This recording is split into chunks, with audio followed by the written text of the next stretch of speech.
Janja defendeu sua intromissão em reunião na China na semana passada. Na ocasião, a primeira blogueira se dirigiu ao presidente chinês Xi Jinping fora do protocolo para reclamar do TikTok associado à extrema-direita por lulistas. Ao comentar o episódio, Janja recorreu ao discurso da defesa de crianças e adolescentes para defender a regulamentação de redes sociais. Vamos acompanhar o que disse a primeira blogueira, assim batizada por mim, durante evento promovido pelo Ministério dos Direitos Humanos e da Cidadania. Pode soltar. A falta de responsabilização das plataformas digitais no Brasil tem contribuído para a intensificação e a diversificação das infrações no ambiente digital. E ainda a falta de conhecimento dos critérios, tais como classificação indicativa e conteúdo e moderação dos conteúdos dessas plataformas que as plataformas oferecem. E elas assombram com ameaças constantes à segurança e à vida de crianças e adolescentes. Por isso, o diálogo constante, o acompanhamento responsável, a definição de limites e a responsabilização das plataformas digitais são medidas igualmente indispensáveis para a sua proteção. E aqui eu faço outra pausa para falar que em nenhum momento eu calarei a minha voz para falar sobre isso. Em nenhum momento, em nenhuma oportunidade. Não há protocolo que me faça calar se eu tiver uma oportunidade de falar sobre isso com qualquer pessoa que seja, do maior grau ao menor grau, do mais alto nível a qualquer cidadão comum. Então, eu quero dizer que a minha voz, vocês podem ter certeza que vai ser usada para isso. E foi para isso que ela foi usada na semana passada, quando eu me dirigi ao presidente Xi Jinping, após a fala do meu marido sobre uma rede social. Então, eu quero dizer que eu, como mulher, não admito que alguém me dirija dizendo que eu tenho que ficar calada. Eu não me calarei quando for para proteger a vida das nossas crianças e dos nossos adolescentes. Desculpe, mas eu precisava falar isso.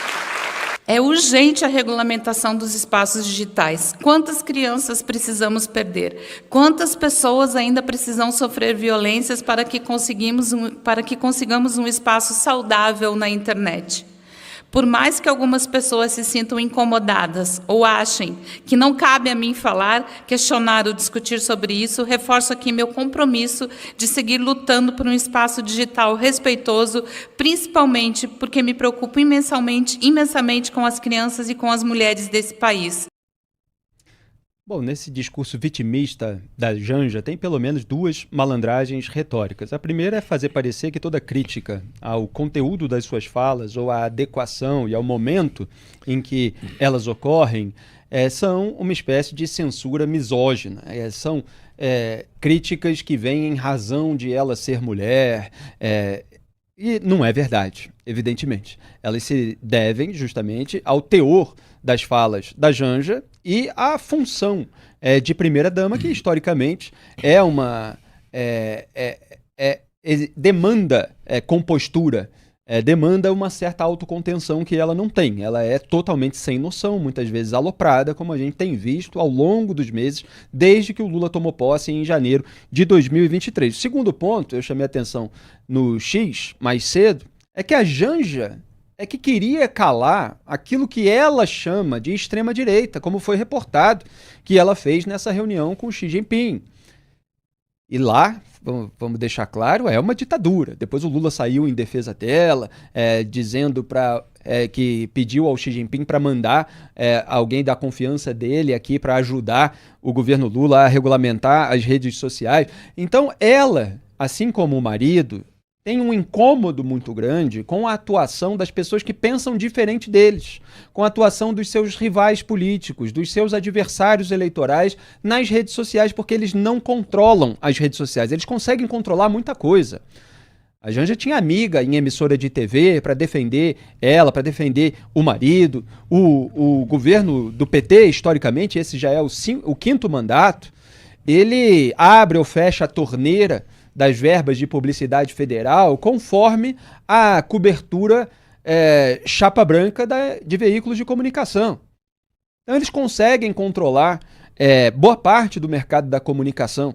Muitos veículos colocam lá pessoas alinhadas ao governo justamente para poder receber mais verba, para fazer aquela média. Nas redes sociais isso não acontece.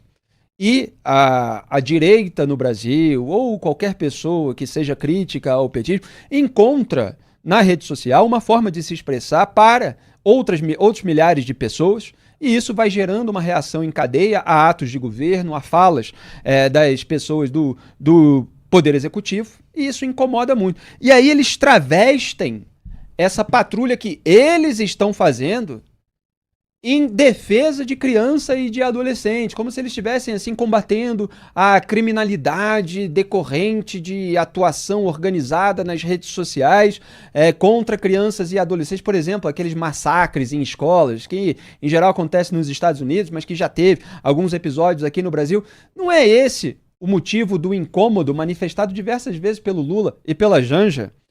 Não é esse o motivo que levou o governo Lula a apresentar o PL das fake news, como eles chamaram, a oposição chamou de PL da censura, e não conseguiram que fosse votado no Congresso, justamente porque dava margem à instrumentalização política, não deixava nem claro como seria formada a agência que iria fiscalizar o cumprimento das regras.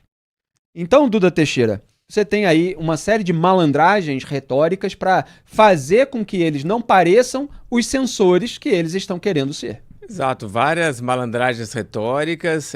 O que ela falou lá na reunião com o Xi Jinping não faz sentido, né? Dizer que tem um algoritmo do TikTok que favorece conteúdos nocivos de extrema direita. Não existe isso, é falsa essa ideia.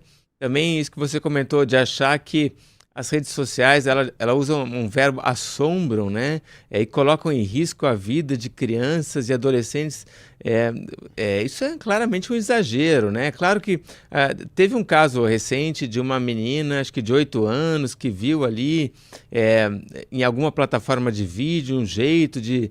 E aí, infelizmente, a criança acabou morrendo. É uma lástima que isso aconteça. Agora, achar que isso acontece tipo, em grande escala no Brasil e achar que tem que ter uma regulamentação e ainda pedir ajuda para o Xi Jinping, né? Vem um censor da China aqui para ensinar a gente como fazer. Isso é completamente sem noção, né, Felipe? Não faz sentido nenhum. E muita gente no Brasil identifica claramente, né? Ela está procurando um pretexto para fazer aquilo que o PT sempre quis fazer, que é controlar o discurso e impedir que as críticas sejam feitas ao PT, ao Lula e ao governo. Ricardo Kertzmann. Bom, ninguém nega que há problemas nas redes sociais, ninguém nega que alguns riscos existem sim nas redes sociais, mas daí é dizer que a gente está numa iminência de algo muito grave acontecer por causa disso, ou, conforme o Duda lembrou agora no linguajar dela, é um problema que assombra nossas crianças e adolescentes. Isso tudo é uma mentira danada, não tem o menor cabimento. O Brasil não vive uma epidemia, né, desses riscos em redes sociais contra as crianças e adolescentes. O grande risco para as nossas crianças e adolescentes, Felipe, e aí a primeira-dama deveria se lembrar, porque ela representa um governo que está há 16, 17 anos no poder dos últimos 23, 24 anos, é o PT que governa esse país. O grande risco para as nossas crianças e adolescentes é a insegurança alimentar, principalmente na primeira e segunda infâncias, é a falta completa de saneamento básico em mais de 50% dos lares brasileiros, é a falta de segurança, que leva muitas dessas crianças e adolescentes a caírem, a serem presas fáceis do tráfico, por exemplo. Isso tudo traz muito mais risco para as nossas crianças e adolescentes do que as redes sociais. Esse fato, ela tem que lembrar, em vez de ficar fantasiando, enxergando fantasmas aonde não existem. Quando ela fala, eu anotei aqui 2 pontos, quando ela fala que não haverá protocolo que irá a impedir de falar, bom, isso é de uma gravidade tremenda, porque se já não bastasse o fato de ela, sem cargo oficial, sem mandato oficial, vamos lembrar que ela nem tem cargo no poder e nem recebeu um voto para tanto, ainda assim ela acaba exercendo o papel de representante do Estado. Isso por si só já é indevido. Agora, além de ser indevida essa representação que ela tem do Estado, ela também está dizendo em alto e bom som que ela também não vai seguir protocolo algum. Quer dizer, eu não só tenho esta competência oficial para fazer o que eu faço, como se ainda tivesse que se dane os protocolos, eu vou fazer o que eu quiser e bem entender. E com a aquiescência, esse é um outro ponto que eu anotei aqui, do meu marido. Em determinado momento ela fala que interpelou o Xi Jinping depois de uma fala do marido. Não é o marido da Janja que está lá, é o presidente da República, é o presidente do país. Ela não pode tratar como uma questão doméstica uma visita diplomática ou comercial oficial de um país.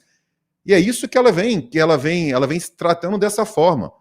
Até porque quando ela invoca, como você bem lembrou, o papel de mulher, aí tenta levar a discussão para o lado do identitarismo, o que é uma tremenda bobagem. Ninguém está se importando se ela é mulher ou homem, não é nada disso que se trata. O que a gente se importa é com o comportamento dela, é com a maneira que ela tem de, em nome, mais uma vez eu falo, sem ter cargo para tal, mas em nome do Brasil, por exemplo, mandar um empresário do quilate do Elon Musk ir para aquele lugar, como ela fez anteriormente.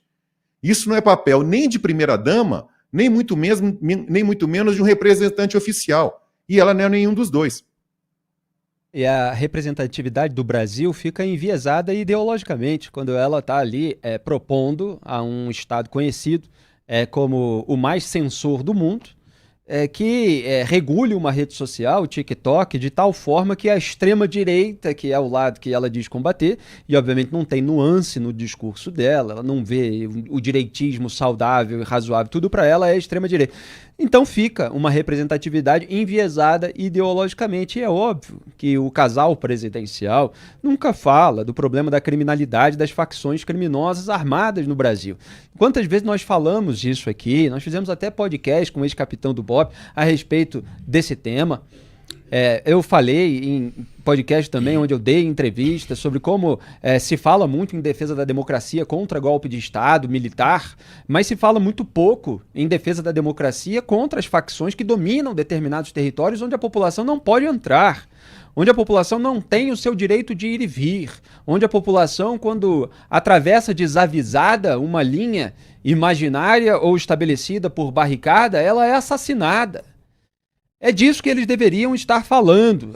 Evidentemente, o presidente eleito e a sua esposa apoiando determinadas medidas dele, porque as crianças, como bem ressaltou Ricardo Kertzmann, são aliciadas pelo tráfico de drogas, são aliciadas pela milícia, e isso é um problema muito maior em número, em volume, em gravidade, em grau, do que as crianças podem ser atingidas por alguma organização que utiliza a rede social, porque a rede social é um meio, como era e ainda é o telefone.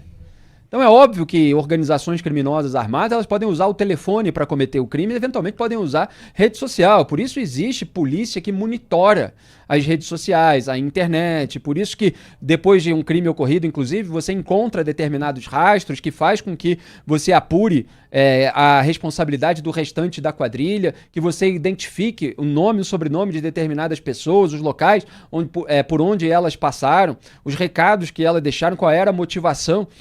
Então você tem um aparato policial que está antenado com essas questões. E se a Janja quer propor medidas legislativas nesse sentido, que é o caminho democrático, e ela se diz defensora da democracia, ela que se candidate a deputada federal ou senadora, Duda Teixeira. O Kertzmann lembrou da Janja no G20, no Rio de Janeiro, né, naqueles eventos que aconteceram antes, e ela manda o Elon Musk para aquele lugar. E guarda uma semelhança com esse evento que aconteceu agora, né? Que ela é aplaudida quando ela fala essas coisas, né? Então, a Janja, ela aparece nesses eventos para falar para uma plateia cativa, né? Que se parece um pouco com uma torcida. E aí ela se sente meio que empoderada, né? E continua falando para essa mesma plateia, que é um segmento da população que admira a Janja e que bate palma. E aí ela não para. O problema é que... Bajula, Bajula, né? Isso. O problema é que, se você olhar para o Brasil como um todo, as pessoas não estão aplaudindo a Janja toda vez que ela fala, né? E aí isso está gerando, obviamente, um desgaste para o governo Lula.